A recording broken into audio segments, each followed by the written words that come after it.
لله نحمده ونستعينه ونستغفره ونؤمن به ونتوكل عليه ونعوذ بالله من شرور أنفسنا ومن سيئات أعمالنا من يهده الله فلا مضل له ومن يضلله فلا هادي له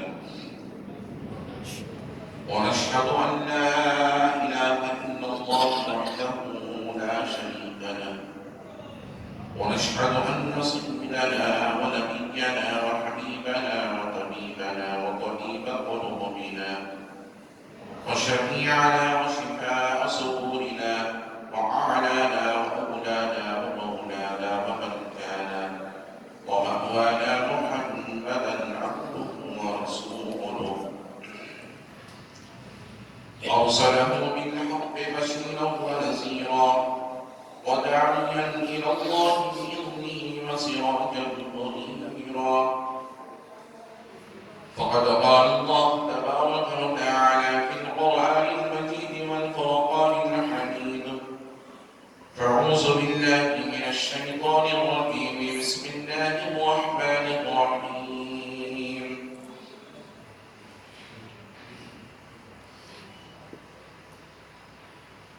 يا أيها الذين آمنوا اتقوا الله وكونوا مع الصادقين صدق الله رسوله النبي الأمين المكين الكريم ونحن على ذلك لمن الشاهدين والشاكرين والحمد لله رب العالمين.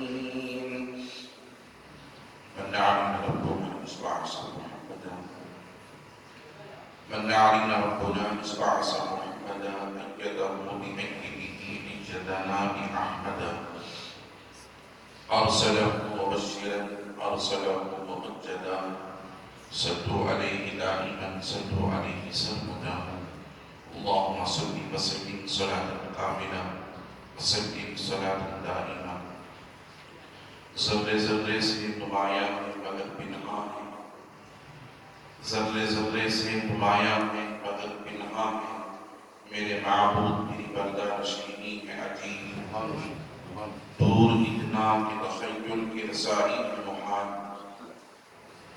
دور اتنا کہ تخیل کی رسائی ہے محال اور قربت کا یہ عالم کے رتیجہ سے قریب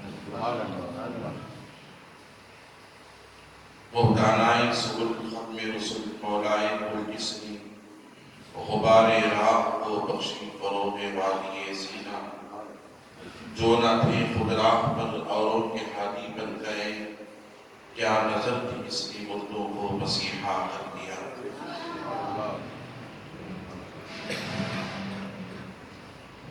مٹا دے اپنی ہستی کو اگر کچھ مرتبہ چاہے مٹا دے اپنی ہستی کو اگر کچھ مرتبہ چاہے یہ دانا خاک میں مل کر پورے گلزار ہوتا ہے نگاہ مرد مومن سے بدل جاتی ہیں تقدیریں نگاہ مرد مومن سے بدل جاتی ہیں تقدیریں جو ہو ذوق یقین پیدا تو کٹ جاتی ہیں زنجیریں کوئی اندازہ کر سکتا ہے ان کے زور بازو کا یہ دے بیضا لیے بیٹھے ہیں اپنے آستین میں عزیزان محترم معزز سامعین کرام نوجوان ساتھیوں عزیز بچوں السلام علیکم ورحمۃ اللہ وبرکاتہ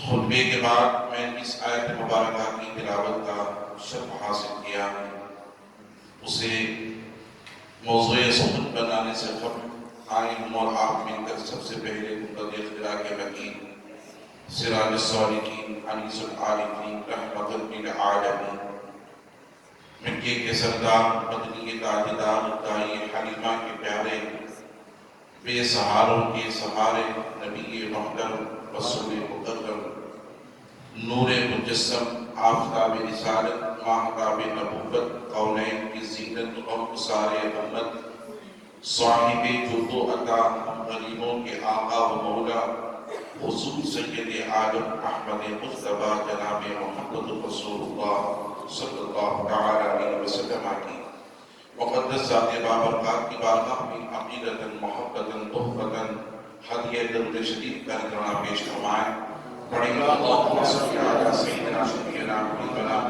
نبینا کریمنا مولانا محمد مبارک وسلم صلی علیہ صلاۃ و سلام علیک یا رسول اللہ۔ نبی اور آل نبی کی بارگاہ میں ایک مرتبہ محبتنا انداز میں صلی اللہ علیہ نبی امی و آلہ صلی اللہ علیہ وسلم صلاۃ و سلام علیک یا نبی اللہ۔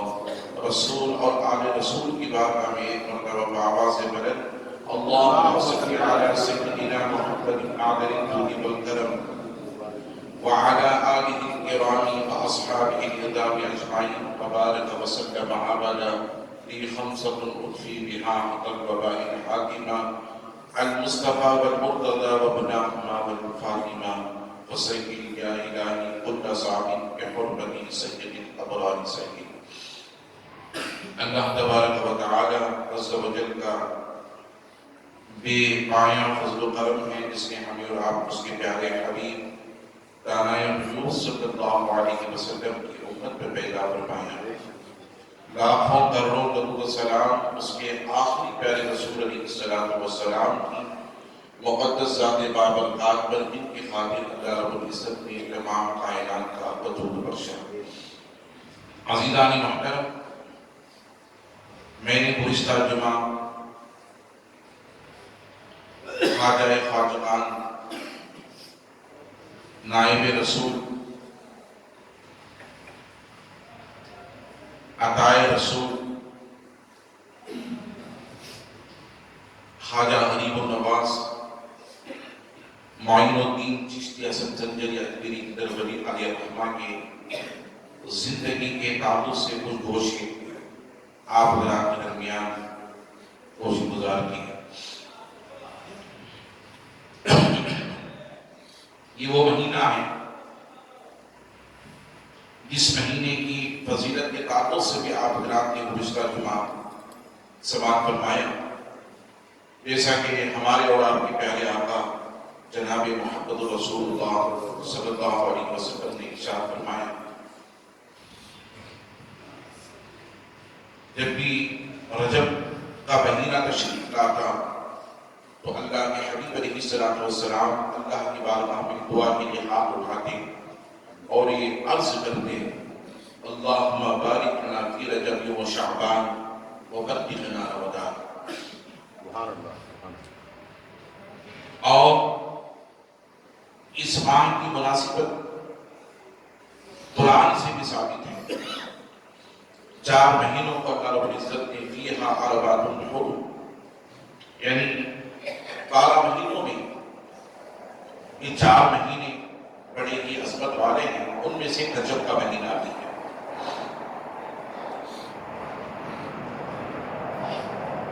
عزیزان محترم، رجب کا مہینہ جب آتا ہے تو ہمارے ملک میں ایک ہلچل سی مچ جاتی ہے اور ایک خوشی کی لہر دوڑ جاتی ہے اور لوگ مسرتوں کو لیے ہوئے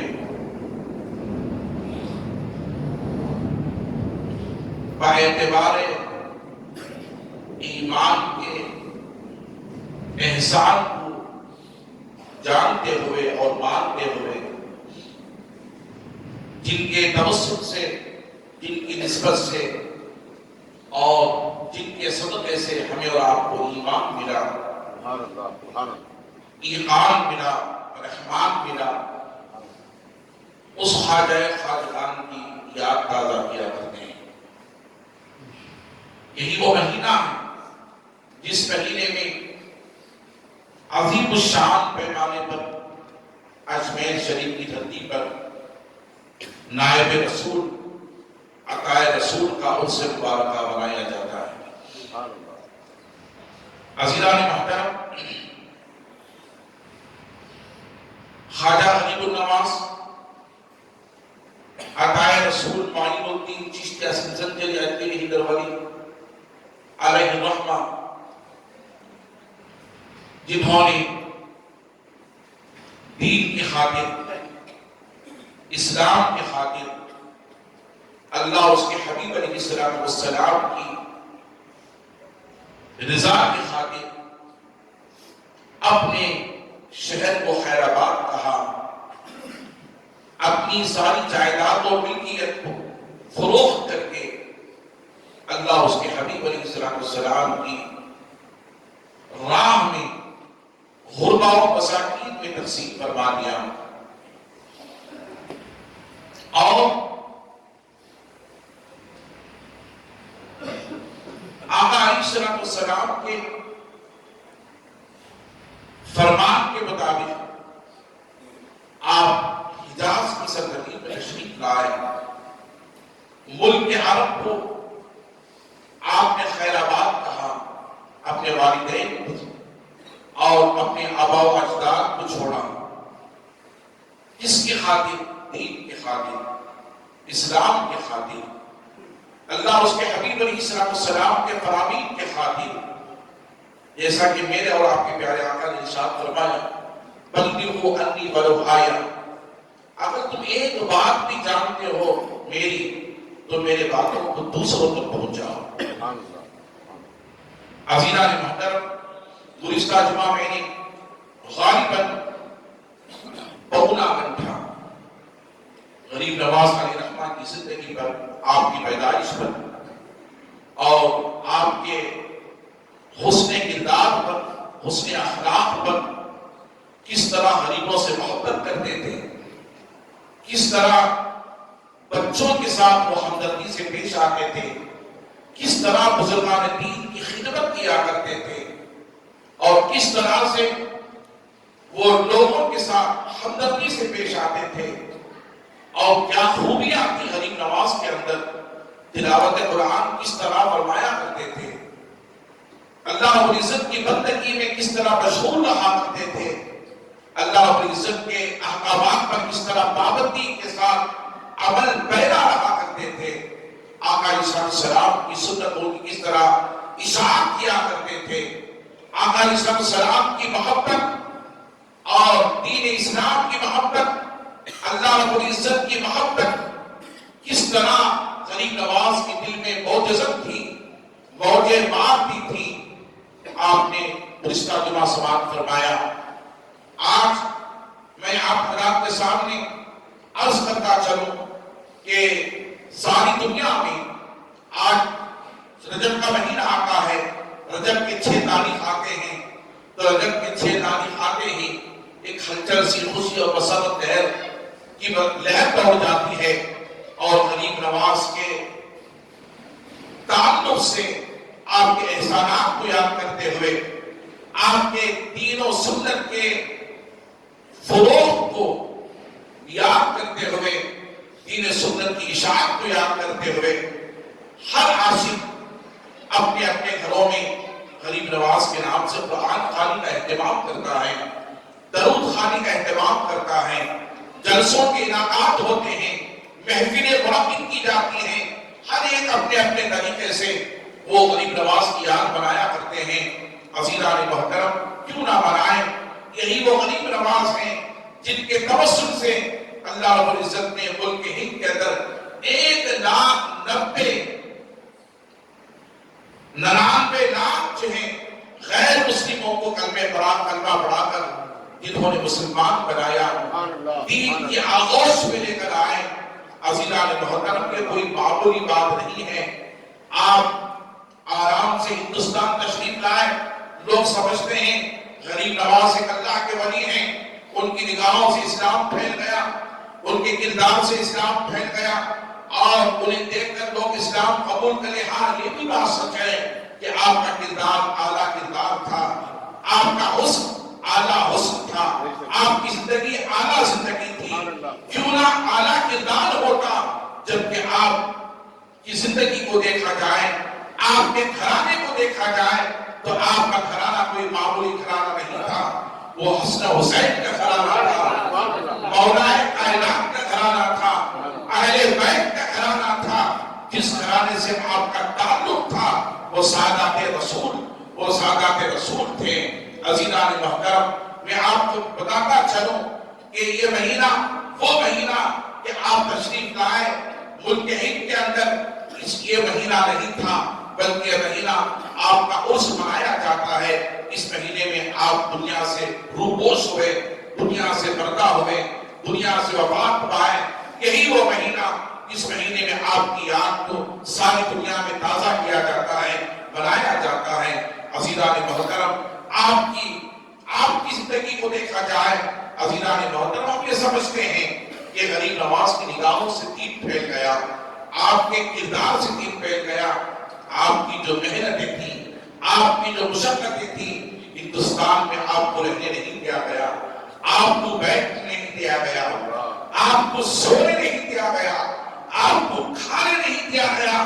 عزیزان محترم، آپ تاریخ اٹھا کر کے دیکھیں، غریب نواز کسی گھر میں تشریف نہیں لے گئے، ایک درخت کے پاس بیٹھے تھے جہاں پرتھوی راج کے اونٹوں کو باندھا جاتا تھا۔ آپ کو کسی گھر کے اندر داخل نہیں ہونے دیا گیا، آپ کو کسی مرید کے گھر میں داخل نہیں ہونے دیا گیا، جو کہ جانتے تھے غریب نواز وہ ہستی ہے، آپ کا چہرہ دیکھتے، آپ کا کردار دیکھتے، آپ کا حسن دیکھتے، آپ کے اخلاق کریمہ کو دیکھتے تو لوگ آپ کے قریب ہوتے جاتے، حتیٰ کہ جوان تو جوان، ضعیف تو ضعیف، بچے تک آپ کی زندگی کے اندر اثر لے کر آیا کرتے تھے۔ عزیزان محترم، آپ کی محنتوں کو دیکھیں، آپ کو گھروں میں داخل نہیں ہونے دیا گیا، آپ ایک درخت کے نیچے بیٹھ گئے جہاں جانوروں کو بانٹا جاتا ہے، جہاں جانوروں کو رکھا جاتا ہے، جہاں جانوروں کو باندھا جاتا ہے، جہاں جانور باندھے جاتے ہیں، کیا وہ جگہ پاک ہوتی ہے؟ لہذا وہ تو مناظر سے بھری ہوئی ہوتی ہے۔ عزیزان محترم، وہاں بدبو رہتی ہے اور وہاں پیشاب کیے جاتے ہیں جانور، اور وہاں پر گندگی کی جاتی ہے، مگر غریب نواز نے گندگی کو نہیں دیکھا، غریب نواز نے لہذا وہاں بیٹھ کر کے آپ نے بدبو کو نہیں دیکھا، آپ یہ دیکھتے تھے کہ یہ جو گندگی ملک کے ہند کے اندر پھیلی ہوئی ہے، یہ ظاہری گندگی کو نہیں دیکھا کرتے تھے، غریب نواز دلوں کی گندگی کو دیکھا کرتے تھے۔ جس رب کائنات نے اپنی بندگی کے لیے، اپنی عبادت کے لیے، اپنی ریاضت کے لیے دنیا کے اندر انسانوں کو بھیجا تھا، انسانوں کی تخلیق کی تھی۔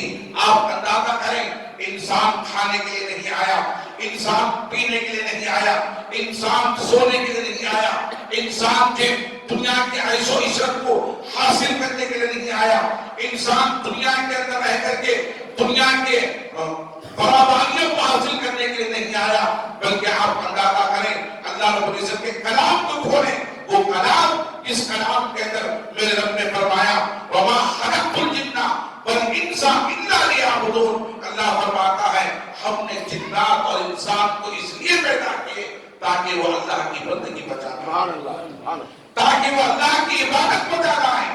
عزیزان محترم، اس وحدہ لا شریک کی معرفت کو چھوڑ کر، اس وحدہ لا شریک کی بندگی کو چھوڑ کر، اس وحدہ لا شریک کی ریاضت کو چھوڑ کر، اس وحدہ لا شریک کی تسبیح و تحلیل کو چھوڑ کر بندہ گمراہی میں پھینک گیا، بتوں کی پرستش کرنے لگا، اور وہ معبود حقیقی، معبود یکتا کو چھوڑ کر وہ غیر معبودان باطلہ نے غیر کے آگے اپنے سروں کو جھکانے لگا۔ عزیزان محترم، یہ کام بندے کا نہیں تھا۔ آپ اندازہ کریں، میرا رب فرماتا ہے اننی علی اللہ، بے شک میں ہی اللہ ہوں۔ قرآن آپ کھولیں، قرآن کے اندر اللہ فرماتا ہے اننی علی اللہ، اے لوگوں میں ہی تمہارا رب ہوں، میں ہی تمہارا معبود ہوں، میں ہی تمہارا خدا ہوں۔ پھر اللہ فرماتا ہے لا الہ الا اللہ، تمہارے سوا تمہارا کوئی معبود نہیں ہے۔ اننی علی اللہ، بے شک میں ہی اللہ ہوں، لا الہ الا اللہ، تمہارے سوا، میرے سوا تمہارا کوئی معبود نہیں ہے۔ اللہ فرماتا فاعبدنی، بس تم میری بندگی کرو، میری عبادت کرو۔ تو گویا اللہ یہ بتانا چاہتا ہے، اللہ یہ پہچان کرانا چاہتا ہے، اللہ یہ معلوم کرانا چاہتا ہے، اللہ اس کے بندوں کو یاد دلانا چاہتا ہے، اے میرے بندوں، میں نے تمہیں کس لیے پیدا کیا تھا، میں نے تمہیں کس لیے بھیجا تھا، میں نے تمہیں کس لیے دنیا میں تخلیق کی تھی۔ میرا معبود فرماتا ہے تمہیں دنیا کے اندر تمہارے جانے سے پہلے میں نے کائنات کو سجایا، کس کی خاطر؟ زمین کو بنایا کس کی خاطر؟ آسمان کو بنایا کس کی خاطر؟ درختوں کو بنایا کس کی خاطر؟ جانوروں کو پیدا کیے کس کی خاطر؟ سمندروں کی طغیانیوں اور لہروں کو پیدا فرمایا کس کی خاطر؟ میں نے پہاڑوں کا وجود بخشا کس کی خاطر؟ میرا رب فرماتا ہے میں نے جمادات کو پیدا کیے کس کی خاطر؟ نباتات کو پیدا کیے کس کی خاطر؟ حیوانات کو پیدا کیے کس کی خاطر؟ لہذا تمام تر 18,000 مخلوقات میں سے یہ خلقت صرف انسانوں کی ہے، باقی 18,000 مخلوقات میں سارے مخلوقات وہ غیر انسان ہیں، مگر مخلوق ہیں۔ عزیزان محترم، میرا رب فرماتا ہے اے بندے سن، تجھے دنیا میں بھیجنے سے پہلے مجھے معلوم تھا تجھے پانی کی ضرورت ہوگی، میں نے پہلے پانی کو پیدا فرمایا۔ اے میرے بندے سن، مجھے معلوم تھا تجھے زمین کی ضرورت ہوگی، میں نے زمین کی تخلیق فرمائی۔ اے میرے بندے سن، مجھے معلوم تھا تجھے روشنی کی ضرورت ہوگی، میں نے سورج کی کرنوں کو پیدا فرمایا۔ اے میرے بندے سن، مجھے معلوم تھا رات میں تجھے چاند کی شعاعوں کی ضرورت ہوگی، میں نے چاند کی چاندنی کو پیدا فرمایا۔ مجھے معلوم تھا تیرے لیے ستاروں کی ضرورت ہوگی روشنی کے لیے، سمندروں کے اور سفر کو طے کرنے کے لیے میں نے ستاروں کو پیدا فرمایا۔ اللہ فرماتا ہے اے میرے بندے سن، مجھے معلوم تھا کہ تجھے درختوں کی ضرورت ہوگی، لکڑیوں کی ضرورت ہوگی، میں نے درختوں کو پیدا فرمایا۔ اے میرے بندے سن، مجھے معلوم تھا کہ تجھے روزی کی ضرورت ہوگی، میں نے دنیا کے اندر اشیاء کو پیدا فرمایا تاکہ تو کھائے اور پیے۔ اللہ غنی، آپ اندازہ کریں یہ سارے 18,000 مخلوقات اس کے لیے اللہ نے انسانوں کے لیے پیدا فرمایا۔ انسان کی دنیا میں بھیجنے سے پہلے اللہ رب العزت نے اس ساری کائنات کی تخلیق ہوگی، بعد میں اپنے انسان کو پیدا فرمایا۔ آپ جانتے ہیں آسمان بن چکا تھا، زمین بن چکی تھی، سورج پیدا ہو چکا تھا، ستارے پیدا ہو چکے تھے، چاند کا وجود ہو چکا تھا اور درختوں کا وجود ہو چکا تھا، پہاڑ بن چکے تھے، سمندر کی طغیانیاں لہریں موجیں مار رہی تھی، ساری دنیا کی چیزوں کو پیدا کر دیا گیا۔ اس کے بعد تخلیق انسانی وجود میں آئی، تخلیق انسانی وجود میں آئی۔ میرا رب فرماتا ہے اے میرے بندے، میں جانتا تھا، میں نے تیری خاطر زمین کو بنایا، آسمان بنائے، درخت بنائے، سمندر بنائے، پانی کو پیدا فرمایا، رزق کو پیدا فرمایا، ہواؤں کے خلوں کو پیدا فرمایا۔ انسان کو ہوا کی بھی ضرورت تھی، اللہ نے ہوا بھی ایک خلقت ہے، یاد رکھیں جیسے زمین ہے وہی خلقت اللہ تعالیٰ کی، ایسے ہی ہوا بھی ایک خلقت ہے اللہ تبارک و تعالیٰ کی۔ انسان کے لیے اللہ نے پیدا فرمایا۔ اتنا بڑا شکر رب کائنات کا، آپ اندازہ کریں ہمارے اندر سانسیں کی، رب کی ایک نعمت کا ہم شکر نہیں ادا کر سکتے، رب کی ایک نعمت کا ہم شکر ادا نہیں کر سکتے۔ خدا کی عزت کے ختم ممبر رسول سے کہہ رہا ہوں، آپ حضرات میں بتاتا چلو، اللہ نے ہوا کو بھی پیدا فرمایا، ہمارے اندر سانسیں بھی ہیں اور ہماری جان بھی ہے۔ کسی ایسی جگہ آپ قید ہو جائیں جہاں ہوا نہیں پہنچ رہی ہے، جہاں اندر کی ہوا باہر نہیں، باہر کی ہوا اندر نہیں، ایسی جگہ آپ پھنس چکے ہیں یا کسی غار کے اندر اتنی تہ میں جا چکے ہیں جہاں ہوا کا کوئی نام و نشان نہیں ہے، ہوا کا کوئی نام و نشان نہیں۔ انسان بھٹکا ہوا اور انسان تڑپتا ہوا اس کے پسینے چھوٹ جاتے ہیں، جو اس لیے وہاں ہوا کا انتظام نہیں ہے، وہاں ہوا کا انتظام نہیں ہے۔ آپ اندازہ کریں صرف رب کی ایک نعمت وہاں نہیں پہنچی ہے کائنات میں، مگر اس غار کے اندر جہاں بندہ پہنچا ہے اس ٹینک کے اندر ہوا کا انتظام نہیں ہے۔ انسان گھٹنا شروع ہوتا ہے، اس کی سانسیں رکنا شروع ہوتی ہیں، پھر اس پہ چہرے پر جو ہے وہ اس کے ہوش اڑ جاتے ہیں، پھر وہ باہر نکل کر آنا شروع کرتا ہے تاکہ اس کی زندگی بچ جائے، تاکہ اسے ہوا مل جائے، تاکہ اسے سانسیں مل جائیں۔ عزیزان محترم، میرے رب سے پوچھو اے میرے بندے، میں نے تجھے پیدا کیا، وَإِن تَعُدُّوا نِعْمَتَ اللَّهِ لَا تُحْصُوهَا۔ اللہ فرماتا ہے میری عزت و جلال کی قسم، اگر تم میری نعمتوں کو شمار کرنا چاہو تو تم شمار نہیں کر سکتے، تم شمار نہیں کر سکتے۔ رب کی ایک نعمت ہم سے چھوٹ جائے تو ہم جی نہیں سکتے، ہمارا گزارا نہیں ہو سکتا۔ عزیزان محترم، رب کی کتنی نعمتیں ہیں جو ہم پر جو ہے اللہ رب العزت نے ہمارے لیے عطا فرمائی ہیں۔ عزیزان محترم، کیا ہم کسی نعمت کا شکر ادا کر سکتے ہیں؟ کسی نعمت کا شکر ادا کر سکتے ہیں؟ میرے آقا نے ارشاد فرمایا صحابہ اکرام سے، اے صحابہ تمہارے جسم کے 360 جوڑ ہیں، تمہارے جسم کے 360 جوڑ ہیں حصے، اللہ نے ایک بدن کے اندر 360 حصے رکھے، 360 جوڑ رکھے ہیں۔ میرے آقا ارشاد فرماتے ہیں اے صحابہ تمہیں صبح اٹھتے ہی ہر جوڑ کا صدقہ ادا کرنا ہوگا، ہر جوڑ کا صدقہ ادا کرنا ہوگا۔ عزیزان محترم ہمارے جسم کے اندر 360 جوڑ، میرے آقا ارشاد فرماتے ہیں ہر جوڑ کا صدقہ ادا کرنا ہوگا۔ صحابہ پریشان ہو گئے، یا رسول اللہ ہم کیسے ادا کر سکتے ہیں جبکہ ہم میں سے اتنے مالدار نہیں ہیں، اتنے مالدار نہیں ہیں کہ ہم ہر جوڑ کا صدقہ ادا کر سکیں، یا رسول اللہ ہم کیسے ادا کریں؟ اللہ اکبر، میرے آقا کے فرمان کو سنو، میرے آقا کے فرمان کو سنو، میرے آقا کے اداؤں کو دیکھو۔ میرے آقا نے ارشاد فرمایا اے خدا کے بندو، اے میرے امتیوں، اے میرے غلاموں، اے میرا کلمہ پڑھ کر زندگی گزارنے والوں، میرے آقا ارشاد فرماتے ہیں اے صحابہ سنو، صرف جو ہے صدقہ صرف دولت ہی نہیں ہے، جب تم صبح کو اٹھو فجر کی نماز ادا کرو ایک صدقہ ادا ہو جائے گا۔ اللہ اکبر، میرے آقا ارشاد فرماتے ہیں سنت ادا کرو ایک صدقہ ادا ہو جائے گا، فرض ادا کرو ایک صدقہ ادا ہو جائے گا، میں اللہ کے گھر کو دیکھو اس پر درود و سلام کرو ایک صدقہ ادا ہو جائے گا۔ میرے آقا ارشاد فرماتے ہیں جب صبح کو اٹھو اپنے ماں باپ کے چہروں کو محبت کی نگاہ سے دیکھو ایک صدقہ ادا ہو جائے گا۔ اللہ اکبر، صدقہ ہی نہیں عزیزان محترم، مزید میرے آقا نے ارشاد فرمایا اگر کسی نے صبح اٹھتے ہی اپنے ماں باپ کے چہروں کو محبت کی نگاہ سے دیکھا، تعظیم کی نگاہ سے دیکھا، اللہ اسے ایک حج اور ایک عمرے کا ثواب عطا فرمائے۔ اللہ آپ اندازہ کریں یہ تمام چیزیں میرا آقا ارشاد فرماتے ہیں کسی کو مسکرا کر دیکھو ایک صدقہ ادا ہو جائے گا، کسی کو سلام کرو ایک صدقہ ادا ہو جائے گا، کسی کی رہنمائی کرو ایک صدقہ ادا ہو جائے گا، کسی یتیم کے ہاتھ پر اپنا محبت کی نگاہ سے سر پر ہاتھ پھیرو صدقہ ادا ہو جائے گا۔ میرے آقا ارشاد فرماتے ہیں کیسا اسلام ہے، کیسا دین ہے ہمارا۔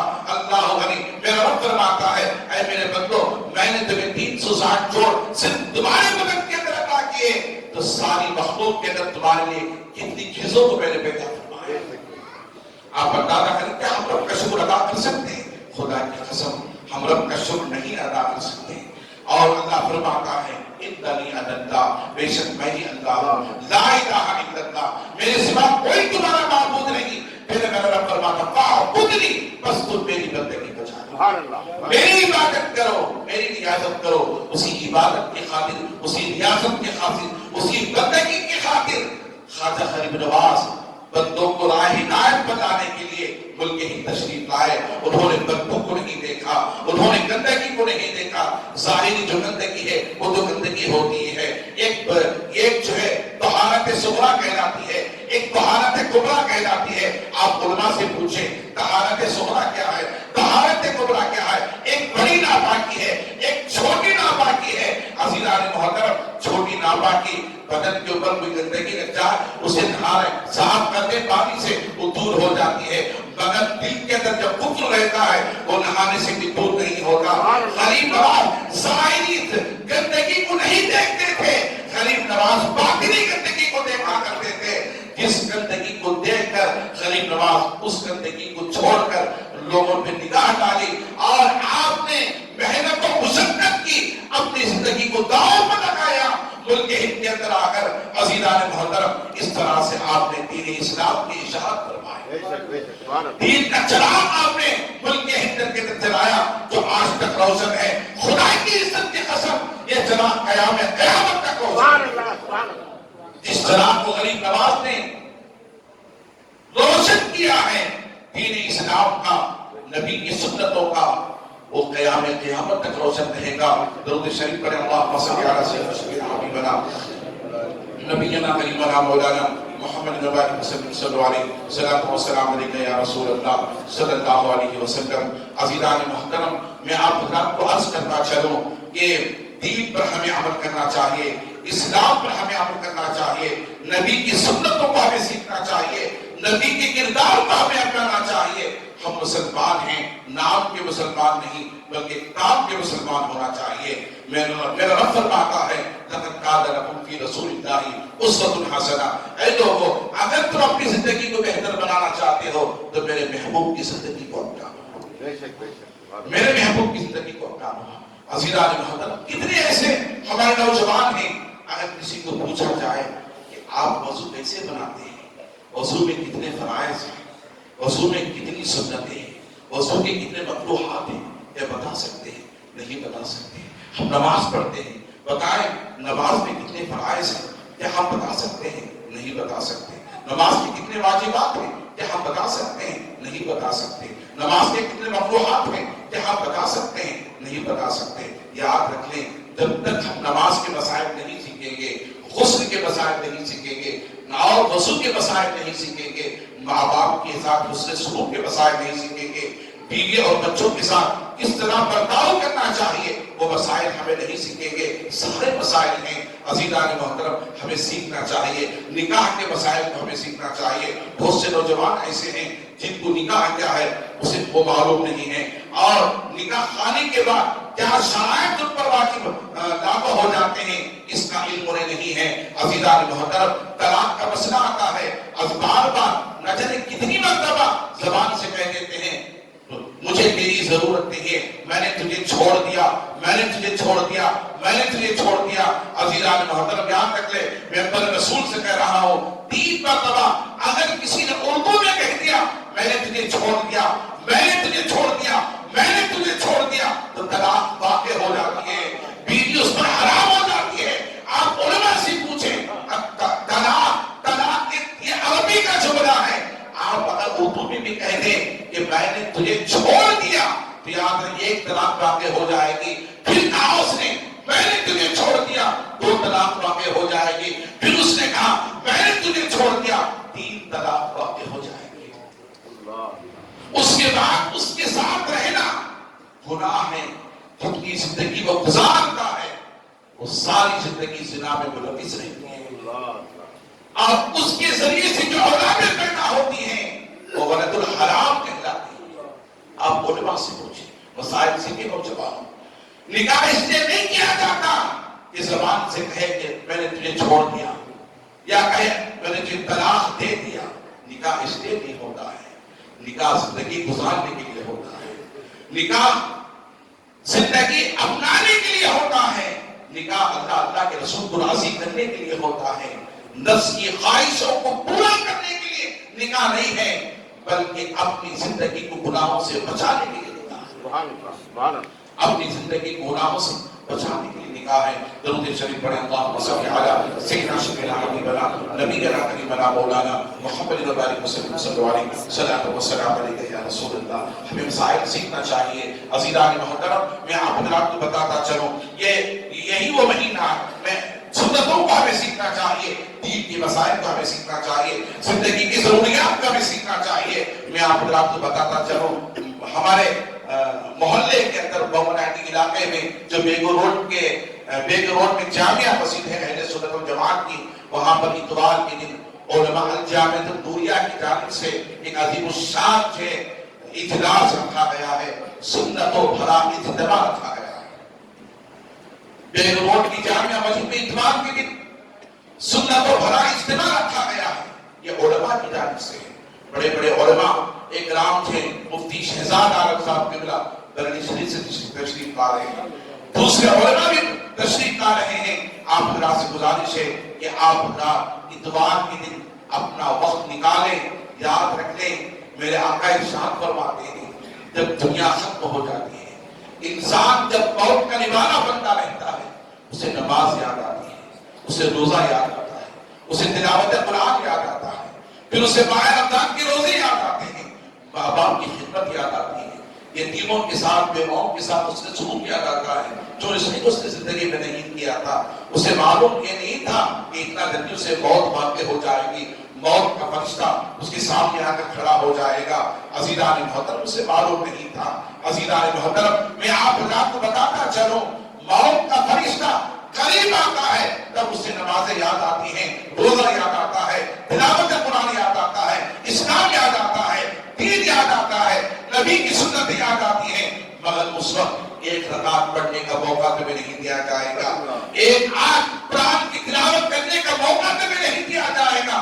وہ وقت تلاوت قرآن کا نہیں ہوگا، وہ وقت عبادت کا نہیں ہوگا، حتیٰ کہ اس وقت میں توبہ بھی قبول نہیں کی جائے گی۔ میرے آقا ارشاد فرماتے ہیں موت کے وقت جب فرشتہ قریب ہوتا ہے اسے پتا چل جاتا ہے کہ میں دنیا سے جانے والا ہوں، اس وقت اس کی موت پہ کہ وہ توبہ بھی اللہ کی بارگاہ میں کارآمد نہیں ہوتی۔ عزیزان محترم، میں آپ خدا سے گزارش کرتا چلو اتوار کے دن جو اجتماع صبح سے لے کر شام تک بیک روڈ کی جامعہ مسجد میں ہونے والا ہے، آپ حضرات اپنے وقت کو نکالیں۔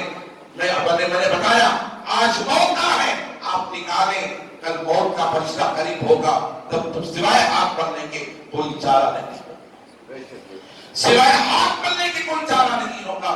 جس دین و سنت اور اسلام کی خاطر غریب نواز کو کے ہند تشریف لائے، لہذا صرف کلمہ پڑھنے کا نام اسلام نہیں ہے، صرف زبان سے کلمہ پڑھنے کا نام اسلام نہیں ہے۔ میرے آقا سے پوچھو، میرے آقا نے ارشاد فرمایا ایمان کیا ہے، اسلام کیا ہے، تو میرے آقا نے ارشاد فرمایا اقرار باللسان و تصدیق بالقلب، زبان سے اقرار کرنے اور دل سے تصدیق کرنے کا نام ایمان ہے۔ سبحان اللہ، سبحان اللہ۔ زبان سے کلمہ پڑھنے اور دل سے تصدیق کرنے کا نام ایمان ہے، اسلام ہے۔ میں آپ حضرات سے گزارش کرتا ہوں کہ آپ حضرات وقت نکالیں گے نا انشاءاللہ، اپنے بچوں کو بھی لے کر آئیں، ماں اور بہنوں کے لیے بھی انتظام ہے، اور وہاں چھٹی شریف کا بھی انتظام ہے، شام میں زیارت کا بھی انتظام ہے۔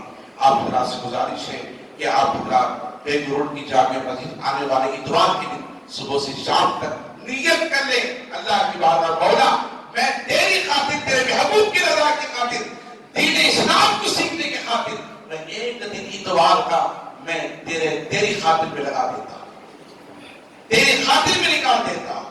انشاءاللہ جیسی نیت ہوگی ویسی برکت ہوگی، جیسی نیت ہوگی ویسی برکت کریں گے نا انشاءاللہ۔ نیت کر لیں، اللہ تعالیٰ ہمیں نیکی کی توفیق عطا فرمائے۔ ایک واقعہ بتا کر کے میں اپنی تقریر کو ختم کروں۔ ہمارے یہاں مکہ مسجد کی ذمہ داران اور کرناٹکا غریب نواز ٹرسٹ کے نوجوان اور ذمہ داران عظیم الشان پیمانے پر 3 دن سے جو ہے چھٹی شریف کو منانے کے لیے لوگوں کے لیے لنگر کا اہتمام فرمایا ہے۔ آج اللہ تعالیٰ ان کے گھروں کو آباد رکھے، ان کے کاروباروں کو آباد رکھے، اللہ ان کے گھروں کو آباد و فرحان فرمائے، اللہ ان کی زندگیوں کی حفاظت فرمائے۔ عزیزان محترم، میں آپ حضرات کو بتاتا چلوں 13 رجب المرجب یوم ولادت علی ہے۔ بولیں کیا ہے؟ یوم ولادت علی ہے، مولا کائنات کے پیدائش کے دن کا دن 13 رجب المرجب ہے۔ ہر عاشق کا دل خوشیوں سے پر ہو جاتا ہے، مسرتوں سے جھوم جاتا ہے مولا کائنات کی زندگی کو دیکھ کر، آپ کی ولایت کو دیکھ کر۔ آپ پیدا ہوئے تو کعبے کی، کہتے سبحان اللہ، آپ پیدا ہوئے تو کعبے میں، آپ پیدا ہوئے تو مکے میں، آپ پیدا ہوئے تو عرب میں، آپ پیدا ہوئے تو نبی کے گھرانے میں، آپ پیدا ہوئے تو بنو ہاشم کے گھرانے میں، آپ پیدا ہوئے تو عبد المطلب کے گھرانے سے، آپ پیدا ہوئے تو سیدہ آمنہ کے قوم سے، آپ پیدا ہوئے تو حضرت فاطمہ رحمت اللہ تعالی علیہا سے، آپ کے والدہ کا نام ہے فاطمہ بنت اسد ہے، آپ کے والد کا نام حضرت ابو طالب ہے، حضرت ابو طالب ہے۔ آپ اندازہ کریں مولا کائنات کی زندگی کو دیکھیے، آپ پیدا ہوئے اللہ کے رسول شہر میں نہیں تھے، آقا علیہ السلام شہر میں نہیں تھے، اور اللہ اکبر حضور علیہ السلام کی عمر مبارکہ 30 سال ہو چکی تھی، اللہ کے حبیب شہر میں نہیں تھے۔ حضرت فاطمہ بنت اسد درد زا پیدا ہوا، یعنی جب بچہ پیدا ہوتا ہے تو پیٹ میں ایک درد پیدا ہوتا ہے، ماں کے پیٹ میں اللہ تعالیٰ ان ماؤں کو سلامت رکھے جو درد سہ کر منہ کا دیوانہ بن کر اولاد کو جنم دیتی ہے، اولاد کو جنم دیتی ہے، اللہ ان ماؤں کو سلامت رکھے۔ میں عرض کرتا چلوں، حضرت فاطمہ بنت اسد یہ بتوں کی پرستش نہیں کرتی تھی، حضرت ابو طالب بتوں کی پرستش نہیں کرتے تھے، حضرت عبداللہ بتوں کی پرستش نہیں کرتے تھے، حضرت عبد المطلب بتوں کی پرستش نہیں کرتے تھے، اور حضرت آمنہ بتوں کی پرستش نہیں کرتی تھی، حضرت ابو طالب بتوں کی پرستش نہیں کرتے تھے۔ اسلام کے اندر شریعت مطالعہ کی اصطلاح میں جو بتوں کی پرستش نہیں کرتے تھے، ابھی دین نہیں آیا تھا، اسلام نہیں آیا تھا، کوئی پیغمبر موجود نہیں تھا، اس وقت جو ایک خدا کو مانتے ہیں ان کو موحد کہا جاتا ہے، ان کو موحد کہا جاتا ہے۔ حضرت علی کی والدہ فاطمہ بنت اسد کو خیال ہوا، ابھی بچہ پیدا ہونا قریب تھا، خیال ہوا دل کے اندر میں کیوں نہ بچے کے پیدائش سے پہلے خانہ کعبہ کا طواف خانہ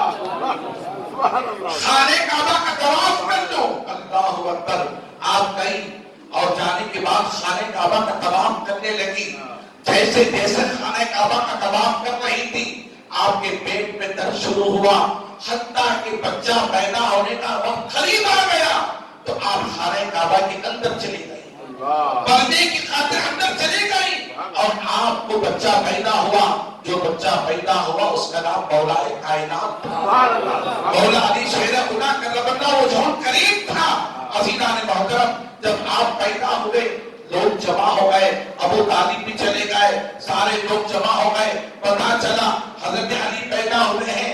عزیزان محترم، تو آپ کو دیکھا بڑا حسین و جمیل بچہ ہے، مگر وہ بول نہیں رہا ہے، وہ رو نہیں رہا ہے، اس کی آنکھ نہیں کھل رہی ہے، وہ دیکھ نہیں رہا ہے، حتیٰ کہ پتہ چلا 3 دن کا عرصہ ہو گیا اس کی آنکھیں نہیں کھلی، وہ بول نہیں رہا تھا، وہ رو نہیں رہا تھا، وہ ماں کا دودھ پی نہیں رہا تھا، وہ کسی کا دودھ نہیں پی رہا تھا۔